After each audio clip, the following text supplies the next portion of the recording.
Shalom and welcome to my channel. I just turned 35 and I'm not a big birthday person, but birthdays are a time to reflect and an opportunity to share with you 20 things that you didn't know about me. Now, those of you who have been here with me for a while now probably know some of these, but I still think you'll be surprised by some of the others. So the first one is I sing out loud all the time.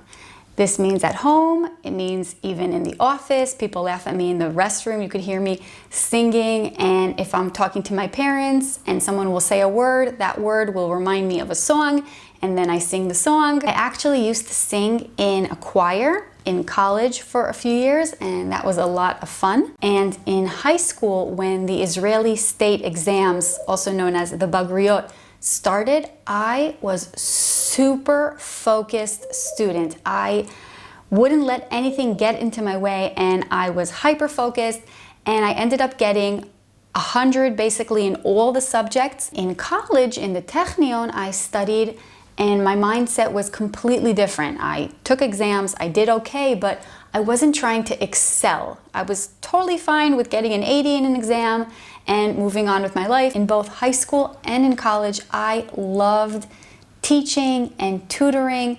And a lot of times with career search, people say, try to think as a young kid, what did you enjoy doing? And for me, it was always teaching. I remember teaching my friend for the state Israeli exams in math and history, and we had a great time. And of course, also while you're trying to teach, you're also learning the best. So that is something that I always loved doing.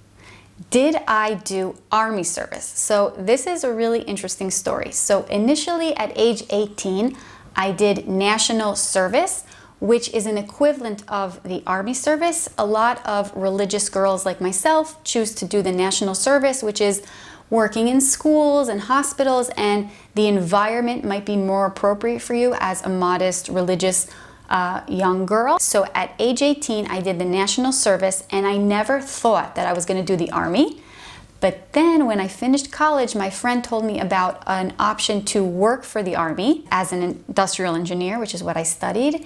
And I thought that this was going to be an amazing opportunity. So I became a soldier and I worked for the army as a soldier for 4 years. In the base that I worked at, uniform wasn't a requirement, so it kind of felt like a normal job with engineers. I met incredible people and also got to experience the Israeli army experience. I have a master's degree in data science, and what was really hard for me was that I had to program using Python for my thesis. And looking back now, if I only had ChatGPT, it would have been so much easier. It was kind of a struggle because I'm not a programmer and I had to do that, but I had a great time and I learned a lot. And after that degree though, I didn't really get a job as a full data scientist. I continued to work as a data analyst. I did do some projects that included data science, and the knowledge helps me.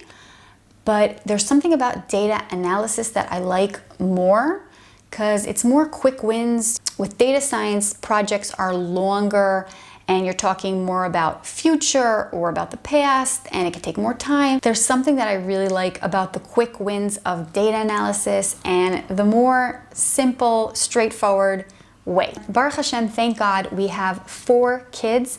And for all of these kids during pregnancy, we chose not to know the gender of the baby.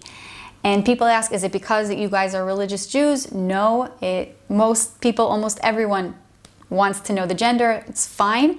But we kind of just like the surprise, and it really was surprising, especially with, I think with Yael, my third, we were very surprised that she was a girl.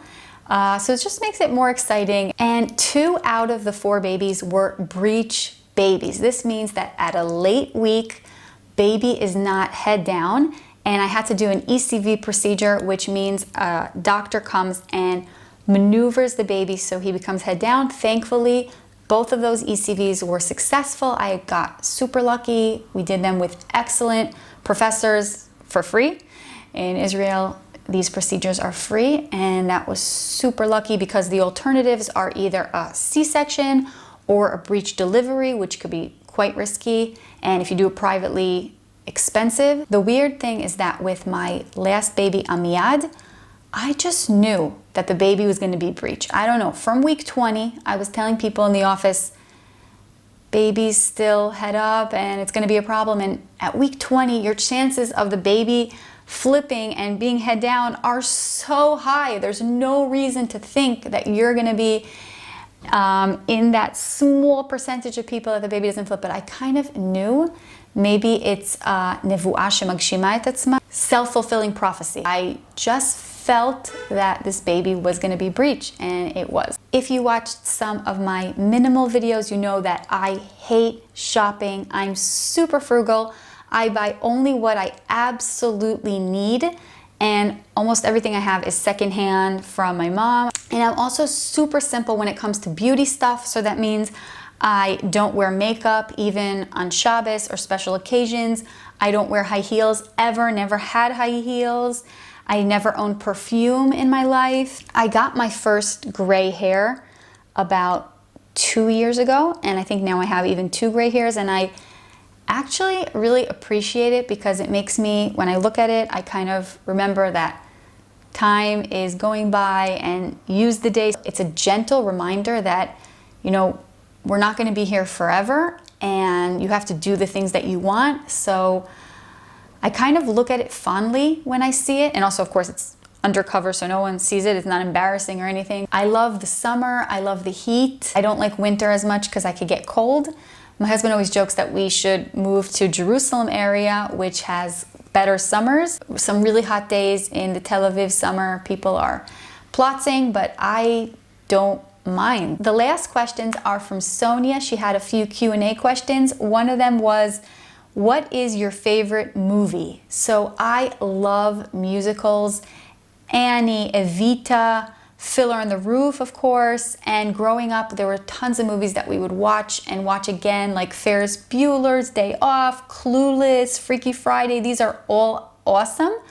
But when I think about watching these movies like we used to again and again, I can't even imagine. I haven't watched these movies in over a decade. I don't see myself today watching a movie. I haven't watched a movie in years.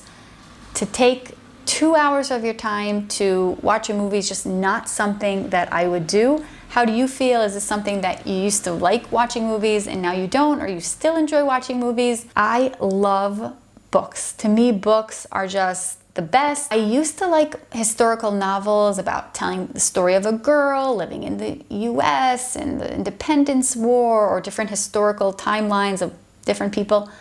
But I lost patience a little bit for fiction. I only read nonfiction. And also something I used to also really, really love is self-help books. I still like it, but I kind of got sick of it. I won't go looking for a self-help book. Most of the books I read today are nonfiction, learning something about history, about Judaism, about philosophy, things like that. So those are 20 things that you didn't know about me. Hope you enjoyed this video, and I hope to see you in the next video. Shalom!